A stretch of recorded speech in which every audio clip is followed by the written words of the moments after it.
the commissioner and every person who works with me may not disclose any information that comes to their knowledge in the performance of their duties and functions under this section, unless the disclosure is essential for the purposes of carrying out my powers to examine, or in order to establish the grounds for any conclusion contained in a report. So that's all, and there's another exception which is not applicable to the situation we're discussing today. So on cabinet confidences, so we seek all information. We say, please do not send us redacted, excluded, exempted material. Do not exempt material, do not exclude material.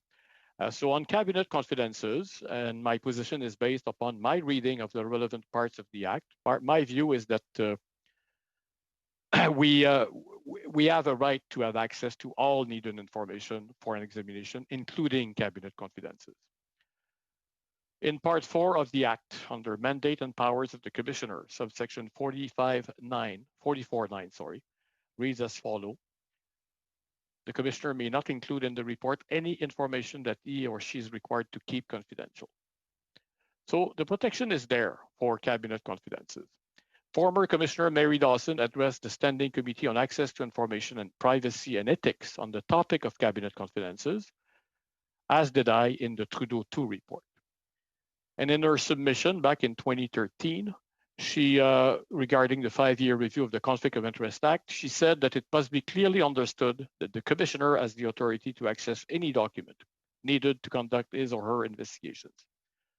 Moreover, these documents must be provided directly to the Commissioner and not vetted by any other party so as not to compromise the integrity of the investigative process. So we talked about Trudeau II. I've made the observations, and to avoid potential delays in examinations and to carry out my proper investigative mandate, I must have access to all information I consider necessary to carry it out. So I've mentioned some sections. There are some further other obligations under Section 51 of the Conflict of Interest Act that pertain to recusals when a matter is under cabinet confidence, Section 90 of the Parliament of Canada Act. So they're a vital component. I must see those cabinet confidences, and they are properly protected by the office, both in preparing the report and in making the report public. Around with Ms. Jansen, who will be followed by Ms. Kotrakis. Ms. Jansen, floor is yours. Yes, thank you. I wanted to ask Mr. Dion, first of all, thank you very much for coming. And I just wanted to ask him about the letter that he sent in regards to the inquiry we had talked about on Mr. Marneau. And I'm really confused with your ruling of not beginning an inquiry into Mr. Marneau's unpaid travel with his family, funded by We Charity. It's my understanding that since 2017, the Mr. Chair, point of order. What does this have to do with discussing cabinet confidence exclusions to public disclosures? Point of order. I think I will allow this one because it does relate to the We Charity. So I will allow this one. Go ahead, Ms. Jansen. Additional point of order, Mr. Chair. Yeah. I just am having a really hard time hearing. I think the audio is coming through both the room you're in as well from Ms. Jansen. I just am having trouble hearing. Okay. Yeah. It sounds like it's better now. Yeah, can I continue? Yes, you can continue, Ms. Jansen. Okay, so it's my understanding that since 2017, the year of his trip, We Charity has received over 5.3 million in federal grants and contracts. So in Section 15 of the Ethics Code, it states that trips over $200 must be disclosed within 60 days. And we all know that he didn't do that. And yet you say in your ruling he didn't travel Ms. in his Jansen, I'm not going to allow you to go too far by talking about all those things. Try and relate it to the purpose we invited Mr. Dion here for, not to make another case. Well, I guess it's really hard to ignore the fact that the We Charity government's funding increased exponentially after his trip. So on what basis do you decide that he's not wearing his MP hat? Like, how do you make those decisions?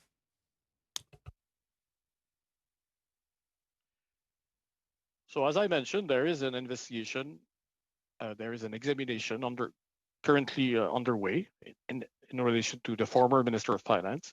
And I will, in the report that will be made public at the appropriate time, discuss the reasons why I decided not to pursue the issue, the aspect of the trips and the reimbursement for the trips. I will explain that in the public report. I have no authority to do so until then. Okay, so reading through your ruling, of course, I'm new, so I want to make sure I understand well. You mentioned that in your decision that since Mr. Morneau's wife made all the travel arrangements, that was proof he didn't go officially. Point of order, so Mr. Chair. I don't know. I'm not going to. I'm going to give some leeway here so that we can get a final answer from Mr. Dion. Go ahead, Ms. Jansen. Okay, so what I'm understanding from that then is that if my husband Byron organized a trip to, say, Kenya for the two of us to visit a charity, and later that same charity gets 5 times the government funding than they had prior to my visit, as long as I wasn't involved in any of the coordination of the trip, there'd be nothing ethically wrong with that. But from where I sit, that perception would be that I hooked them up. I wonder if you could kind of help me with that.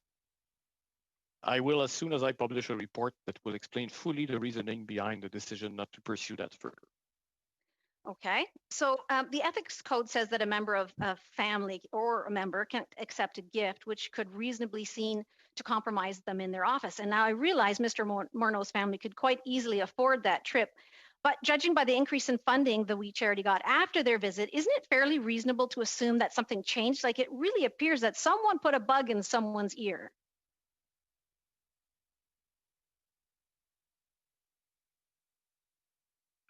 I'm frank, Mr. Chair. I don't know what to answer to that suggestion. Well, if you can't answer, you can't, Mr. Dion. And I would ask Ms. Jansen not to continue to go down that road on a family that is the individual is not a member of Parliament right now. I think I'm getting calls for a point of order from the room here. I've allowed a lot of leeway on this, so I would try and hold it to the cabinet confidentiality request that we made in our submission to invite Mr. Dion and the clerk here. Well, I guess I'm trying to wrap my mind around, how the ethics commissioner makes his decisions, and we received this letter. So I'm trying to, like I say, truly understand, how does someone like himself make a decision? So we know, for instance, that Mr. Morneau did not recuse himself from cabinet discussions about CSSG, and he said so himself. And yet you're not allowed to see those cabinet documents. How can you actually do your job that way? I'm just really trying to wrap my mind around it. No, in fact, I think I was suggesting in my opening remarks, and I'm pleased to have an opportunity to clarify that we did receive all the documents we need in order to conduct these 2 examinations, including cabinet confidences.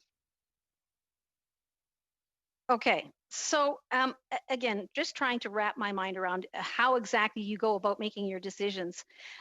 For instance, you mentioned in your other ruling, Mr. Morneau had no involvement in the decision to fund the We Charity Student Entrepreneurship Initiative because he told you he didn't. So how exactly do you determine he had no involvement, or do you just simply take his word for it? Is that how that works?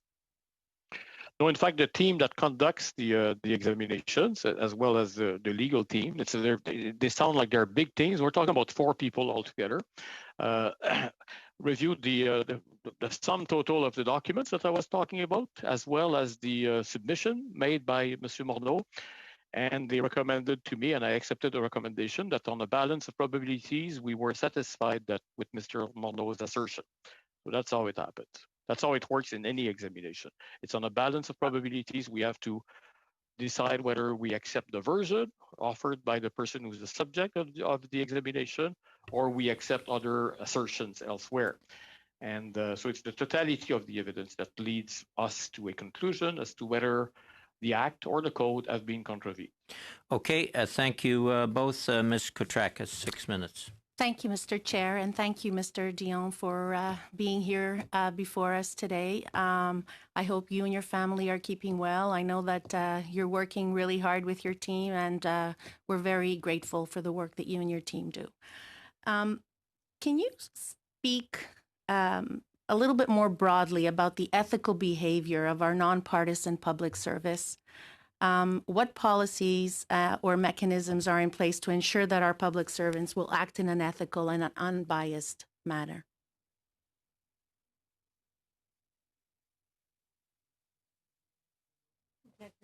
I believe you're muted, Mr. Dion.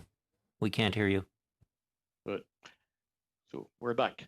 I'm happy to receive this question in order to clarify something that's not clear to everybody involved, that the Conflict of Interest Act only applies to the most senior levels of government. So we're not talking about the public servants at large. We're talking about governor and council appointees, ministers, exempt staff, period.